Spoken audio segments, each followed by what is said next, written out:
Hello and welcome to Hot and Heavy, the Elaine Venice podcast. I'm your host, Shivani Desai.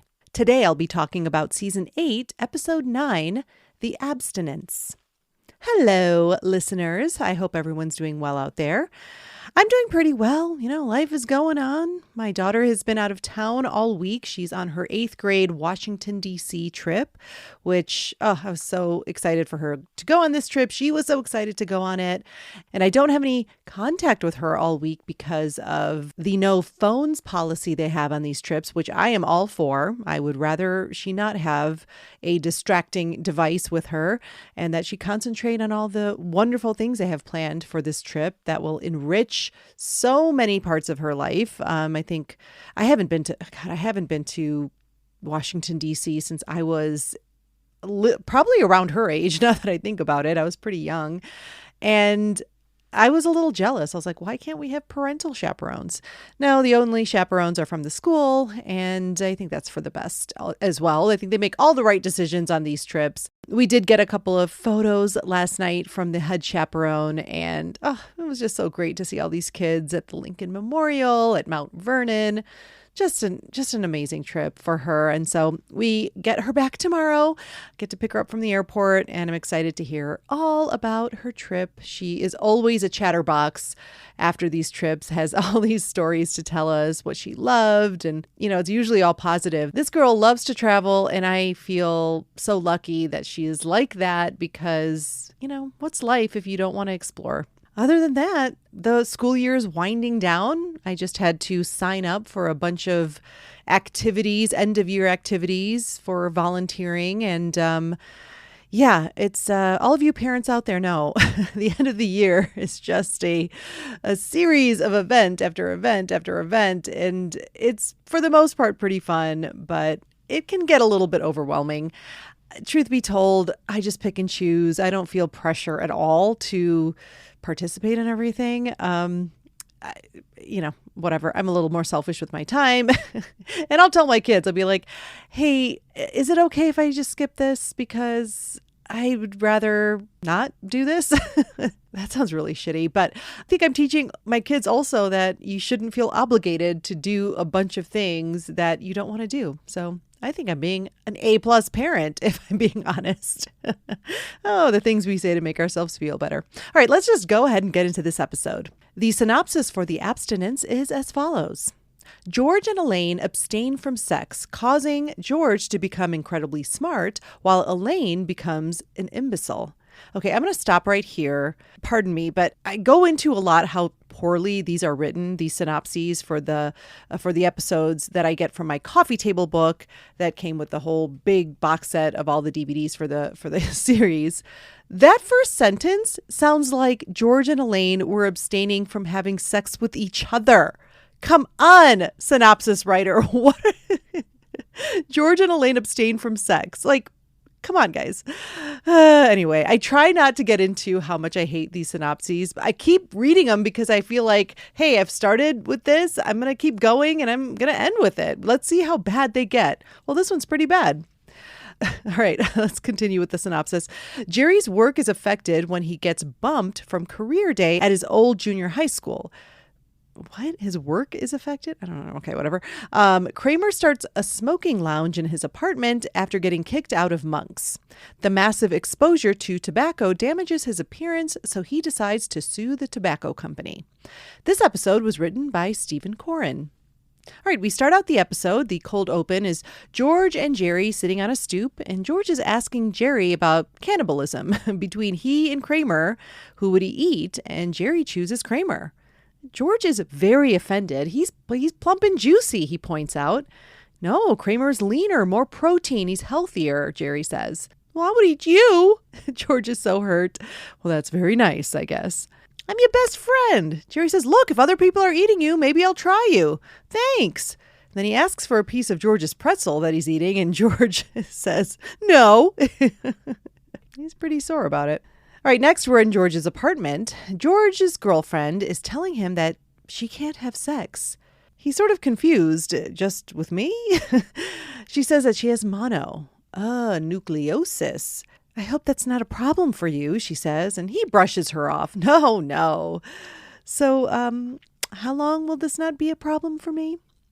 The actress in this scene is Tamara Bick. She plays George's girlfriend, Louise. She's also appeared in Men Behaving Badly and Two Guys, a Girl, and a Pizza Place. She was an improviser at Second City throughout the 90s, and she currently owns a production company with her husband, and it looks like they produce a lot of web comedy content. And I think she's fine as Louise. You know, she doesn't get a ton to work with here, but she does a good job with it. I do like when she storms out on George later. The "I hate you" line delivery is great. All right, next we're in Jerry's apartment. Apparently it's going to be 6 weeks with no sex. And Jerry's like, well, that's not a problem. You've done 6 weeks before. George says, well, yeah, no, that's not a problem at all. But at least there was the possibility.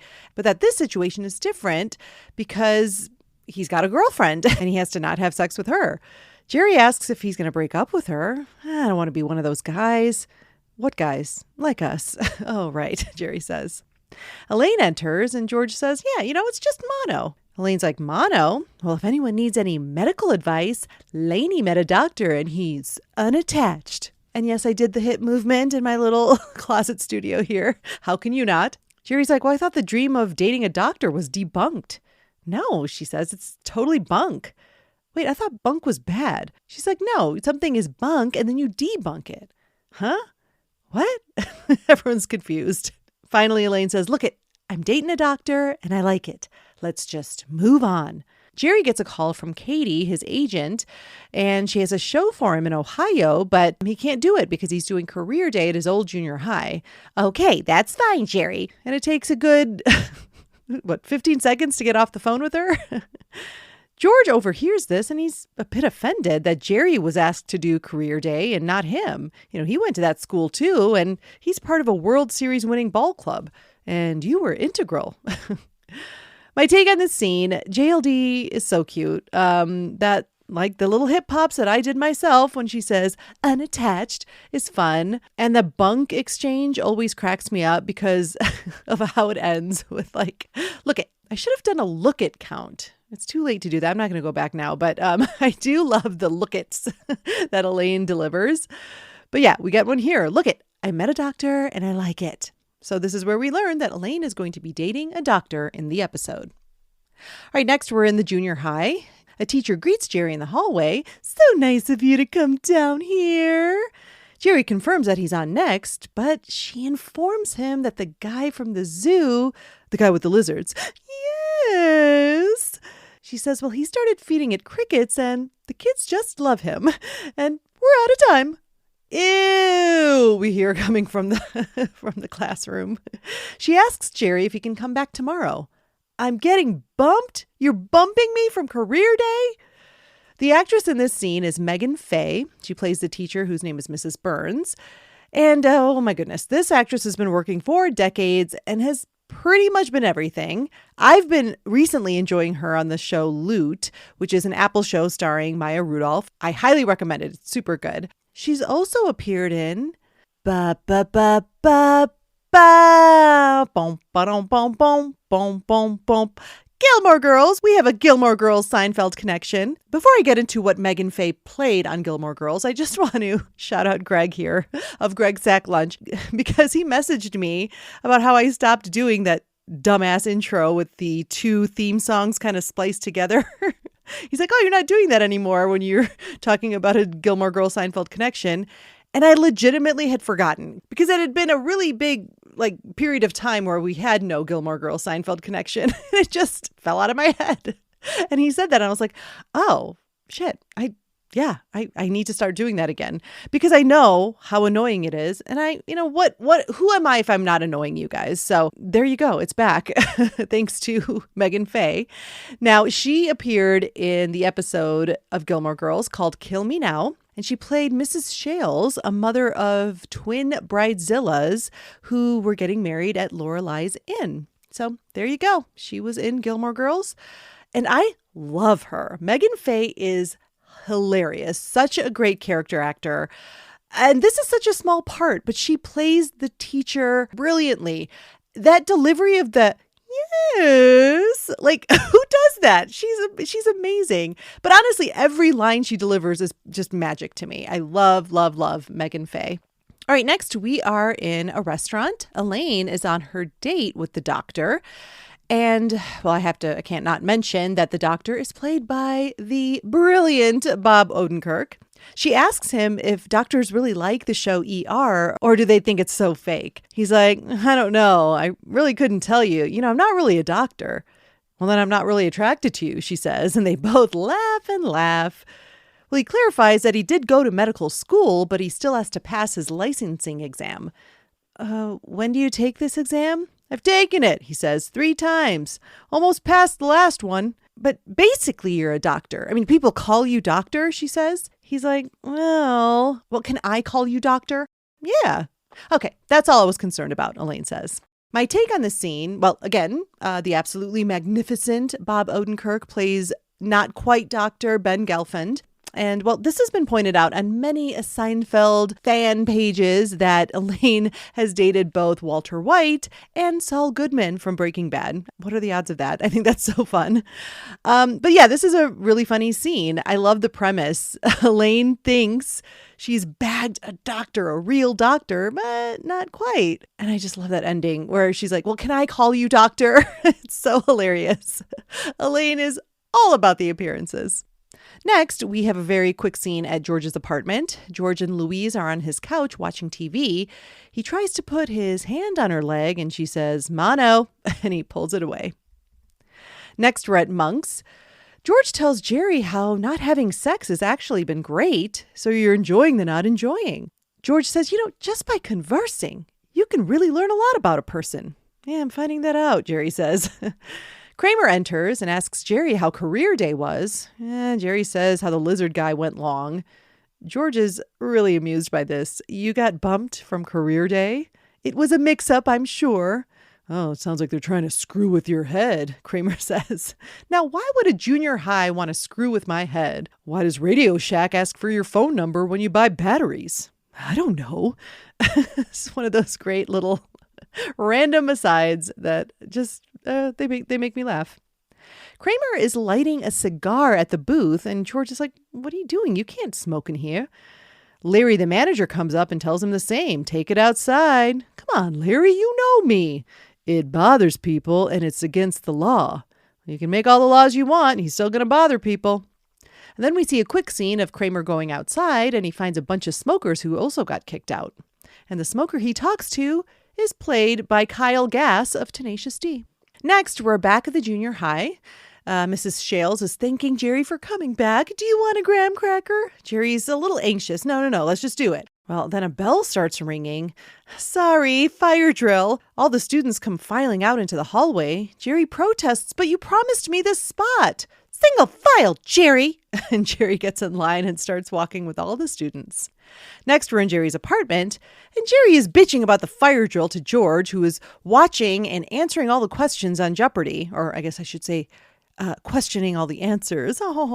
And he's also working on a Rubik's Cube. Kramer enters to get some matches. Jerry gets a call from Katie, and she is just livid about how the junior high treated him. He tells her to relax, and he's also noticing how George just knows all the answers to the Jeopardy clues. Katie goes on to say that this could lead to more bumpings in other schools, and before he knows it, Letterman's not returning your calls. Kramer comes in asking for ashtrays, but Jerry doesn't have any. Kramer's like, "Oh, cereal bowls." Katie is saying how she's going to take care of it. He tries to say, "No, don't worry about it," but she's already hung up. And then George answers another clue. Jerry's looking at him. He asks if this is a repeat. George says no, but, just lately he's been thinking a lot clearly. Like last night, I watched a documentary with Louise and really enjoyed it. Jerry figures it out and explains, using a head of lettuce, how without any possibility of sex, George is using his whole brain because none of it is obsessed with sex anymore. And then George freaks out because he just remembered where he left his retainer in second grade, and then he exits. Kramer comes in for more matches, and Jerry's like, "What are you doing? What's going on?" He says that he invited some smokers he met on the street up to his place. Why?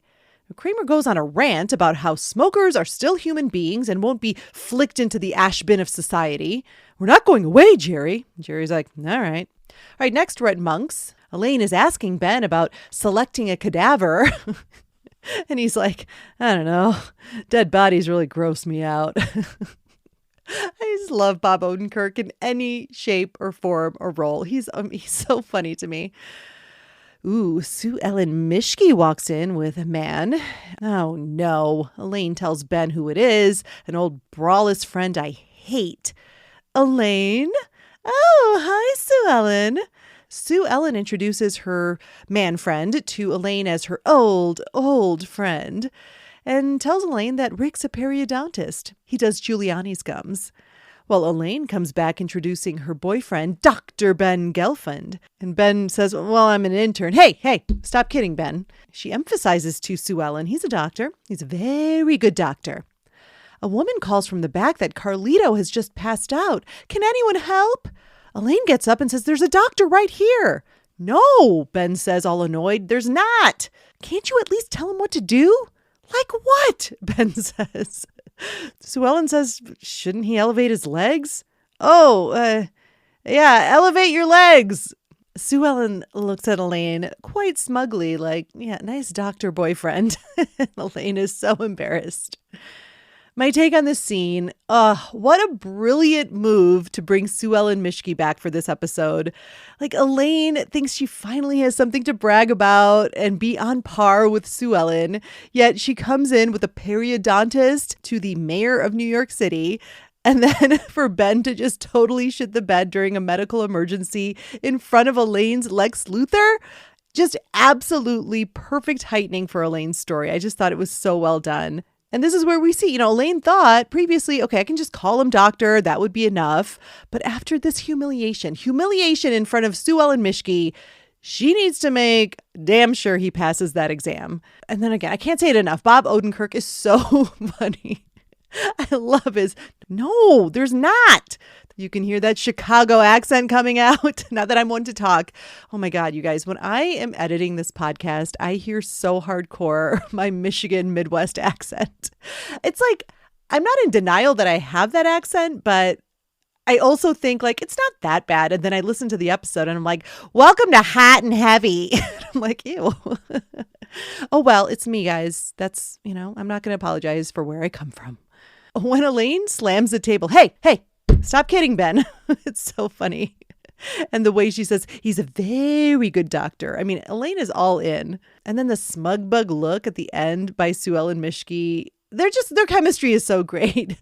Like I had referred to when Brenda Strong made her appearance on the show, her first appearance as Sue Ellen Mischke, she talked openly in an interview about how she was very confident. She's like, oh, I got this. Because Julia Louis-Dreyfus barely clears my nipples. Like the height difference is perfect for this rivalry. and not only that, yeah, visually it's funny to look at like how tall Brenda Strong is versus JLD, but they also have great chemistry. They just play so well off of each other. I mean, this is a pretty short scene, but these actresses are just so brilliant. So I can't really say much more. The scene is perfect. It's so funny, and no one else can shame Elaine like Sue Ellen Mischke.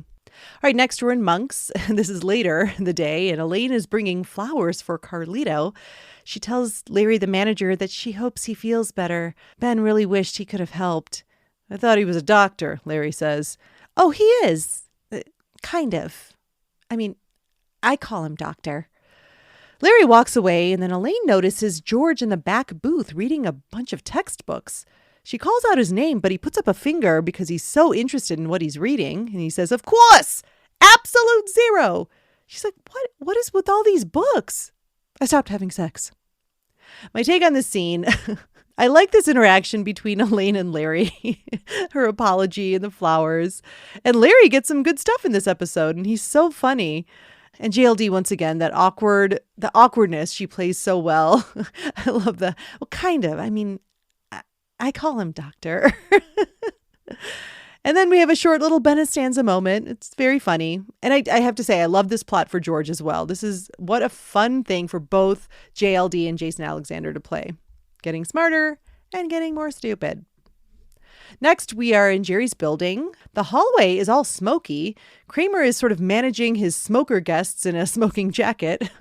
It's not a jacket watch. Calm down, you guys. It's just a smoking jacket that I noticed he was wearing. Jerry approaches and he's like, what do you got, a smoker's lounge? And he's like, you better believe it. People come once and it's like they're addicted. Katie comes up and says, oh, there you are. You didn't answer your phone. I was out, he says. I love that. It's so funny. Like Deborah Jo Rupp is so great. Like she plays this so well. Such a sweet, yet such an annoying character at the same time. She has both of those levels so perfectly in this portrayal of Katie. When they get into Jerry's apartment, Katie tells him that she's so excited because she got him an assembly. What? She tells him 2 hours in front of the entire school, grades 6 through 8. That's 6th grade, 7th grade. I understand, he says, but what am I going to talk about for 2 hours? She says it's already in the school paper. They canceled Rick James. Super freak? So random. There was nothing in the extras like, why Rick James? And I mean, I'm assuming he went to the school, but like super specific and super random things like that just make me laugh so hard. All right, next, we're in Elaine's apartment. She's quizzing Ben on his medical exam, asks what he got for number 74. He says, metabolic acidosis. Ugh, she's so annoyed. No, hypokalemia, not metabolic acidosis. Duh. Ben is so distraught. He's never going to pass this thing. Oh, yes, you are, Elaine says. Well, just stop having sex. She wants to apply the George method. My take here, it's hilarious. The duh is so funny. Next, we are at Yankee Stadium. George is coaching a couple of Yankees, Derek Jeter and Bernie Williams. No, I did not know that offhand. I had to look it up. Well, I knew Derek Jeter, but I didn't know who the other guy was. I might be offending a lot of Yankee fans, and I apologize. He's telling them how hitting is just simple physics, and he hits a few balls literally out of the park, like home runs. They don't even know who he is, and he introduces himself. He's an assistant to the traveling secretary. Are you the one that put us in that Ramada in Milwaukee? Hey, you want to talk hotels, or you want to talk about winning ball games? Derek Jeter says that they won the World Series. Yeah, in 6 games. Next, we're in Monk's. Jerry is doing his act for the junior high assembly for Elaine and George in a booth. George is timing him, and the routine only comes in at 9 minutes. How am I going to fill 2 hours? Jerry is so stressed. Hello? George suggests he can take an hour off his hands, give the kids a chance to see a real-life Yankee, and give you the chance to see some real disappointed kids. A waitress comes up to take their order, and George notices her Portuguese accent. And then he proceeds to order in Portuguese. Das cafés, una ensalada grande, por favor. She thanks him and walks away. Jerry and Elaine are like, wait, how do you know Portuguese? Tells them that his cleaning lady is Portuguese and must have picked it up. And George exits. Elaine is so irritated. How come he's getting so smart? I stopped having sex with Ben 3 days ago and I don't know no Portuguese. Jerry asks if she's all right. I don't know. Last couple of days, my mind has just been kind of, not good. Jerry figures out that the no sex thing is having the reverse effect on her. But she needs more explanation. What do you mean? And he compares it to putting garbage out. And as a woman, you take for granted that any time you put some trash out, a guy in a jumpsuit will come by and pick it up. But now, with no sex, the bags are piling up. The sidewalk is blocked. Nothing's getting through. You stupid. I don't understand. Exactly. The actress here who plays a waitress is Noelle Belfour. Not a ton of acting credits, but it appears that she's an author and she wrote a memoir called 17 Days in the Jungle. And she's a very fun Instagram and looks like she's an activist as well. And she's totally fine in this episode. I think she does a good job. Not much to it, but good job, Noelle. My take on the scene, just another great Elaine scene. It always makes me laugh when she stares off into space, trying to think of a word and then just says, not good. And then also the I don't know no Portuguese. That is one of my favorite lines. And no surprise, JLD is fantastic playing Dumb Elaine. And I can't help but think like how fun this must have been for Julia Louis-Dreyfus to just have a totally different take on Elaine that's justified because it's written into the episode and it's explained like all of this behavior it's not Elaine. It's out of character for her. But to be able to play such a fun version of the character you've established because it's part of the plot. Yeah, so Dumb Elaine. We never see her again, but I absolutely love that we get to see her in this episode. Next, we're in Jerry's apartment. Kramer enters and tells Jerry he should come over tonight. It's pipe night. Jerry takes one look at Kramer and is horrified. Kramer's face is all craggly and crinkly. Kramer looks at himself in the toaster and it's a total jump scare. He didn't realize he looked like that. And Jerry says it's from all that smoke. You've experienced a lifetime of smoking in 72 hours. What did you expect? Emphysema, birth defects, cancer, but not this. And Kramer can't go on like this. His face is his livelihood, his twinkle. And Jerry points out that his teeth are all brown. Kramer can't. He says, look away. I'm hideous. Now, all of you know, I'm sure, that this is one of the best series of bloopers in the entire episode, in the entire series, not just episode. In the extras, Michael Richards said that Jerry hadn't seen the brown teeth. He had seen him in the makeup of, having the crinkly, craggly face, but I mean, it's still funny. And I think, but yeah, Jerry not seeing that teeth, I think really didn't help the cause of him trying to keep in character. The teeth just put it over the top. But anyway, if you are one of the 2% of people who are listening to this who haven't seen this blooper, I highly recommend Googling it. It is just one of the best. It'll cheer you up if you're having a bad day. All right, next we are in Elaine's apartment. Elaine is on her couch doing a crossword. She calls for Ben because she needs help with a 4-letter word. Winnie the blank. Pooh. She starts laughing. Pooh. No, Winnie the Pooh. It still takes her a few seconds, but then she's like, oh. My take on this scene, again, it's just the best. Dumb Elaine, getting dumber Elaine is so entertaining. And JLD is just a master at it. I will say, I don't understand why Bob Odenkirk is calling out from, I'm assuming maybe the bedroom, maybe the crapper. I don't know where he is, but I just wish he was on the couch with her. It would have been a little bit funnier, and we get to see him in those cute little glasses he has on for the episode. Next, we're in George's apartment. We have a close-up on George looking into a microscope, still nerding out, becoming pretty much a scientist. Louise comes up and tells him that some stupid intern at the hospital screwed up her test and that she never had mono. So now we can, and George looks up and, has to think about this. Now, obviously, I don't know if this was pointed out in the extras, and I'm like, well, duh. But we are supposed to assume that Ben Gelfand is the dumb intern who screwed up her test. Next, we're at Monk's, and Jerry is in disbelief that George told Louise he'd have to think about it. I mean, ultimately, you're going to decide to have sex, right? I'm not sure, George says. Maybe I can serve the world better this way, by not subjecting women to your sexual advances. A simple joke from a simple man. So you're never going to have sex again, Jerry wonders? George says there's a pretty good chance I was never going to have sex again anyway. As they're getting up, Jerry asks George if he's prepared for the assembly with his Yankee material. He's like, sports are so pedestrian. Instead, he plans to do some science experiments to dazzle the kids. Jerry says that he wrote a 20-minute bit about how homework stinks. All right, next we're in Jackie Child's office. My goodness, so many great guest appearances this episode. Jackie's on the phone talking about his resplendent vacation. Kramer enters and he says, oh no. He tells Jackie that they need to talk. Jackie pushes him out of his office and tries to close the door, saying how working with Kramer has brought him nothing but misfortune and humiliation. Then Kramer yells out that he thinks he's got a case against the tobacco companies. Oh, well, that changes things. Jackie's been wanting a piece of them for years. And he gets a better look at Kramer's face and he just does a double take and winces. From the inside look in this episode, the actor who plays Jackie Childs, his name is Philip Morris, which is a tobacco company. He was so incredibly excited to have the line, I've been wanting a piece of them for years, because he was made fun of, I guess. People would always make comments, Philip Morris, the cigarette guy, Mr. Tobacco.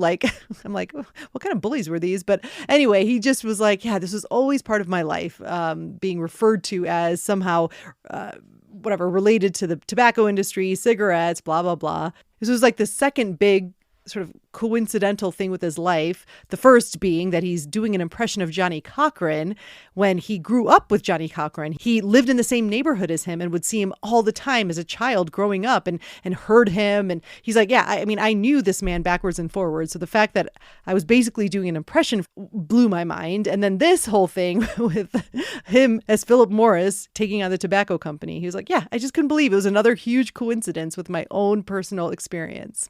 All right, next, we're at a tire shop. Elaine is staring at a display of tires rotating on top of one another, and she is so delighted. Ooh, yay! And she starts clapping. The tire shop employee just stares at her, and then we see Elaine rotating her head, just watching these tires go round and round and round. And she looks like a total idiot. My take, I can't handle this scene. It's just too good.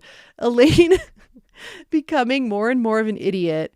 It's such a hilarious way to illustrate how far down the moron hole she is going. And it's this progression, right? Like first we get the, I don't know, no Portuguese, and then poo, and then her literally stopping on a street to watch tires roll around, and she claps for them.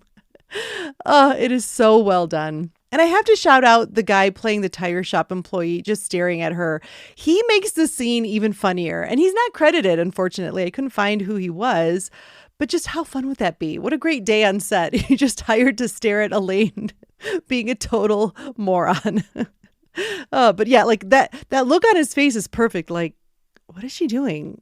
Should I say something? Next, we're back in Jackie's office. Jackie is asking Kramer more details. If the warning label mentioned anything about damage to his appearance. Kramer says, no, there was nothing about that. So you a victim. Your face is sallow, unattractive, disgusting. So Jackie, you think we got a case? Your face is my case, he says. And then that's such a great editing decision where they hold on Kramer's ugly ass face with the brown teeth for a few seconds too long. Next, we're in Jerry's apartment.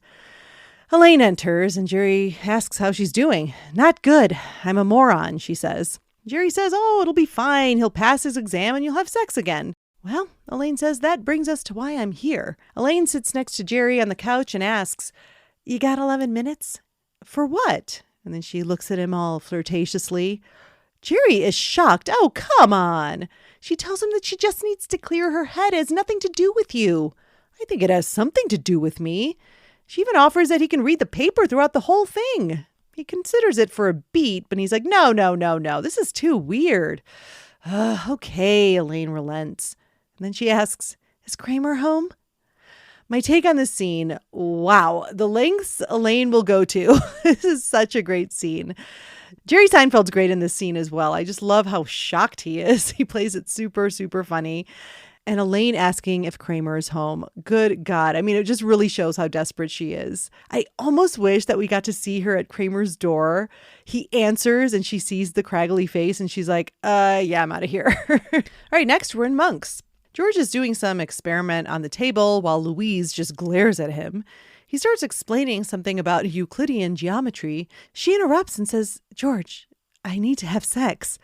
He tells her that he used to share that same feeling, but now he has so many other interesting things to occupy his mind. And then he starts talking about the atom, and she's like, goodbye, George.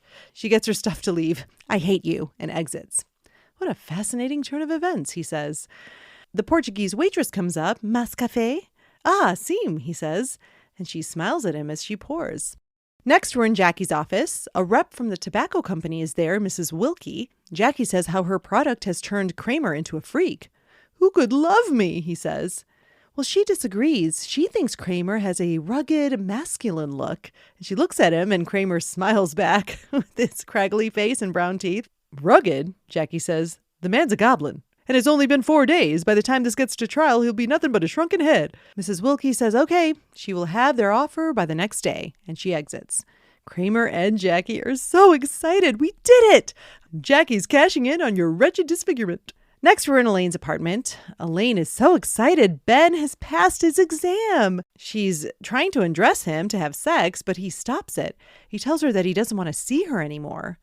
You're breaking up with me, but I sacrificed and supported you while you struggled. And what about my dream of dating a doctor?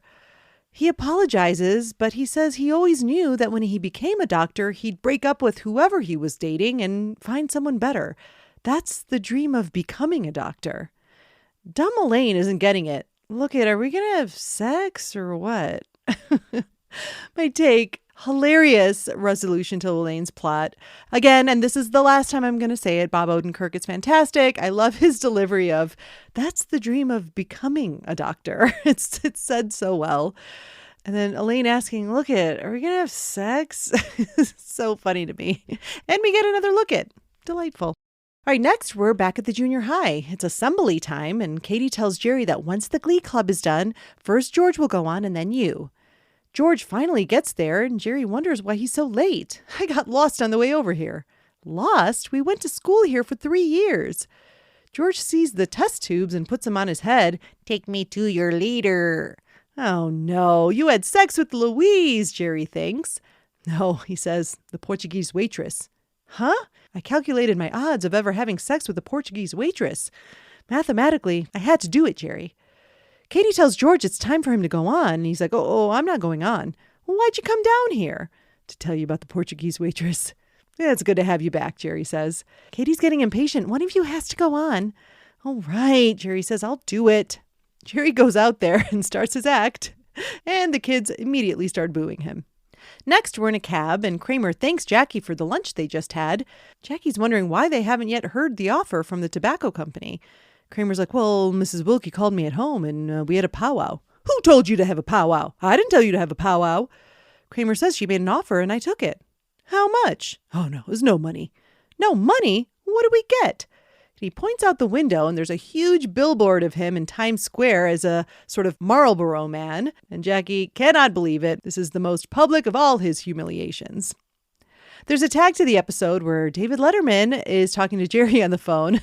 David is canceling his appearance because of that little flap out there at the junior high assembly. And before that, you got bumped by a lizard. He says, all right, we'll call you if anything comes up. All right, Jimmy? Jerry. Right, Jerry. All right, I'm going to take a quick break, and I will see you on the other side. Can I help you, ma'am? Oh, I don't know. See, I wasn't sure what to do with this bag of trash. Well, you just got to put it out here on the curb, and every week we come around and pick it up for you. Oh, that's awfully sweet of you, Mr. Sanitation Man. But what if I put something dirtier on the curb? Jessalyn Sanders is new to the suburbs. Growing up in the big city, she never saw things like white picket fences, long driveways, and she certainly never saw a sanitation worker as handsome as Billy Bluckner. We're trained for all sorts of trash, ma'am. Probably dirtier than you've ever seen. Oh, I bet I can surprise you with how dirty I can be. Coming this summer to Cinemax. Indecent Disposal, an erotic story combining the inequities of the sanitation industry with hot people simulating sex. Billy, what's wrong? I didn't get the promotion. It's not fair. I may not have the seniority, but I know garbage better than anyone. I'm sorry, baby. I think I can make you feel better. Want to dump your load into my landfill? Oh, you know I can't refuse your refuse. You don't want to miss this tale of sex, waste, and the stigmas that sanitation workers experience in our society. Indecent Disposal. Put some stank in your kink. And we're back. I kind of peppered in some of the extras that I saw. There was nothing else really of note.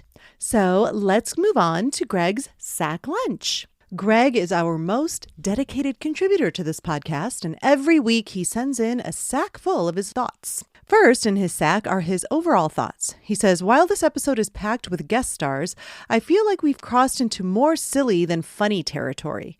While the effects of abstinence have opposite effects on Elaine and George, I find the George stuff actually funnier. But JLD does excellently with the goofy comedy she's given here. It's actually Kramer, whose plotline with tobacco ruining his health in rapid time, that gives me the biggest laugh of this one. Yes, this is definitely a sillier episode.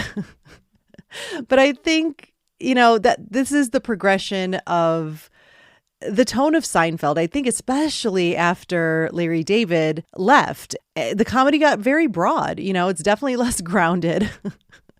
No one would get this stupid like Elaine does from No Sex, and no one would get as smart as George does.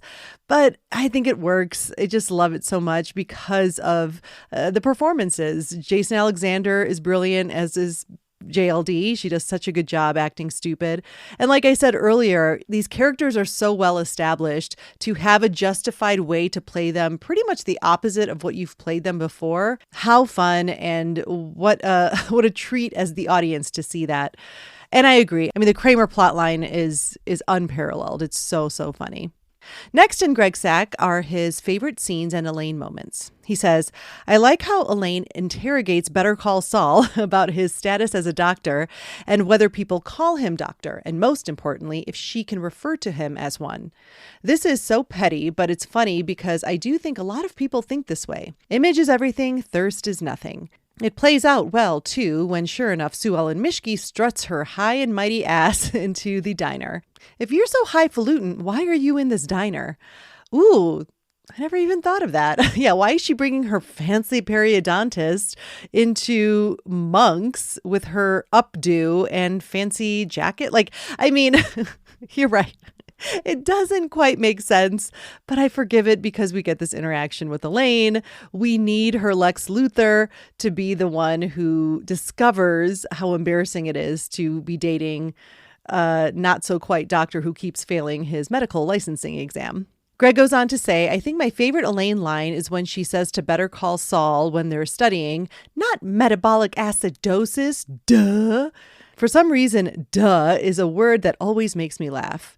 It's so great. It is so great. I feel like it's pretty 90s. Am I wrong about that? I feel like people don't really go duh anymore. Very 90s, just like putting an L on your forehead. Next, Greg says, not an Elaine moment, but I love when George is ordering in Portuguese and you hear him say ensalada grande, which clearly means big salad. That's such an underappreciated Easter egg that I bet a ton of people miss. Yeah, right. I would hope people would get that, but I think that it is, I think it's brilliant to have that in there. They do point it out in the commentary. I think it was the writer Steve Coren who said that, did you notice that George ordered a big salad for Elaine? I always thought too, I'm like, I love that he orders for them and then just leaves. Next, Greg says, the Winnie the Blank line from Elaine with her laughing at Pooh is so dumb, yet because she's so adorable, I kind of love it. I love it too. You know, adorable goes a long way, doesn't it? Next in Greg's sack is his scene swap idea. He says, I think there was so much shoved into this episode that it lacks something for me. They are at the school, the diner, Elaine's apartment, Jerry's apartment, George's apartment, Kramer's smoking lounge, Yankee Stadium, Jackie's office, Bing Bang Boom, so many scenes and so many guest stars. I think if they had coupled Elaine and George up more in how they were opposite and maybe had the Better Call Saul breakup wait until later so that it wasn't so rushed in one episode. Have Elaine's dumbness filter into her office life, just like how we got to see George with Derek Jeter. Those two doing that more could have been the bulk of the episode, and Jerry and Kramer could have had smaller stories than they did and save what they had here for another episode. You're not wrong. It is jam-packed. In fact, I'm going to go see how many. There were 29 scenes in this episode alone. And that's a lot. It has gone up in the course of the series. I've mentioned before how in the beginning there were a lot longer scenes and fewer scenes, but now it's very quick paced and shorter scenes. And as the comedy gets broader, it's funnier with those kind of quick edits and those quick scenes that just show a little taste of what's going on. So we're not totally aligned on that, Greg. I think this episode works as is. I like all the plots. I feel like we just get a lot of good content. Next in Greg's sack are his extra thoughts. He says, I'm a big fan of Megan Faye, the comedic character actress who plays the teacher at Jerry's elementary school. I remember first seeing her on the Carol Burnett variety show way back in the 80s called Carol and Company, and then not long after that she played Roseanne's Karen of a neighbor on Roseanne. Last night, actually, I was watching Maya Rudolph's show Loot, and she's a series regular on there. I'm sure she's had a million credits in between because she pops up on shows all the time, and she always sort of nails whatever she's given. Probably was on Gilmore Girls too, Shivani. You'd know this and probably sang your little bop-ba-da-bop crossover ditty already in this episode if she was. That is too funny, Greg, that you brought that up because I credited you for me bringing back that ridiculous intro to the Gilmore Gilmore Girls Seinfeld connection. I was so disappointed in myself that I forgot it. Gosh, what an unprofessional podcaster thing to do. But yes, you are right. She does pop up on everything. I mean, million credits, you're not far off. There's so many. And I totally agree. Megan Faye nails everything that she is in. Next, Greg says, I also love Deborah Jo Rupp as Jerry's manager. The way she plays that character just makes me laugh because she's so sweet and you can't hate her, but her meticulous explanation of everything would drive someone like Jerry insane. That's what I said. It's like, she's so sweet. She means well, but she's also so annoying. And there are people like that in real life who you're like, I wish they did not annoy me because I know they mean well, but God damn it, are they annoying. One lady comes to mind. She's at the gym I go to, and she is like so fired up in every class. Like anytime the instructor's like, you guys feeling this? She's like, oh yeah, we're feeling it. Like kind of like Toby, not the same kind of voice. I just did a Toby voice, but not the same. But she's like so in your face all the time and like so incredibly enthusiastic. Like she's a lot. And that's the only way to describe it. She is a lot. She means well, but I'm also like, get the hell away from me. Get out of my face. And I feel bad. I feel like a bad person feeling that way.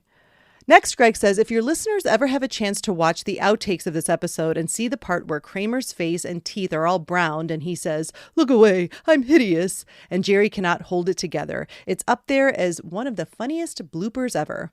Oh yeah, as you heard, Greg, I brought that up. You can't not bring that up. It is one of the classics and oh, so funny. I mean, there was actually a little bit about that in the Inside Look where Michael Richards, like I said earlier, he mentions how Jerry hadn't seen the teeth. They hadn't done the teeth until right before they filmed. So that was new to Jerry. So he just couldn't keep it together after seeing how fucked up they made his teeth look. And, Michael Richards is very upfront and owns how angry he would get. He's like, I'd always get so mad when people would break character because I just thought it was unprofessional. And you never know, there can be just such magic made if people keep it together. But he admitted that now that I look back on it, how could he have kept a straight face? I looked ridiculous. So better late than never, he realized this isn't totally on Jerry. He looked absolutely ridiculous. And then seeing that teeth, come on. It is so fun to watch those outtakes. And finally, Greg says, if abstinence makes George smart and Elaine dumb, why didn't this happen in the contest episode? Granted, George was probably cheating from the jump, but I don't think Elaine was. Yeah, no, it's funny. This was brought up in the notes about nothing, kind of pointing out how, George has abstained from sex before. Or they actually just cited the fact that he's like, oh, I've done 6 weeks with no sex many times and I'm a sexual camel or whatever. But they make a point to say this is different because he's in a relationship and sex is forbidden. So it's like when he didn't have sex for 6 weeks, he says, there was always that possibility I could, but this is different because I'm not going to break up with her because I don't want to be one of those guys. And I just have to be with a woman in a relationship without having sex. So I think that's where it differs. But you're right, though. I guess the comparable situation would be the contest. When there's money on the line, I guess it's different for George. He's so cheap and he wants to win that money. You're right. I think he was cheap. Well, he confirms in the in the finale, I cheated. No, Elaine wasn't cheating. This came up this time. Maybe it's the relationship thing again. She's abstaining for a higher goal to be dating a doctor. And so therefore it makes her stupid. And I'm thankful it did because it's very entertaining. Thank you so much, Greg. We always appreciate your thoughts. And now it's time to close Greg's sack lunch. Let's move on to my favorite Elaine moments.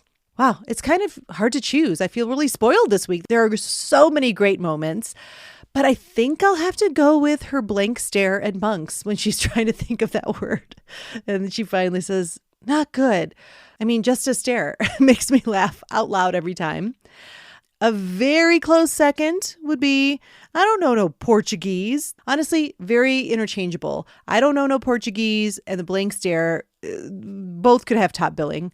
And then a very close third would be the Duh.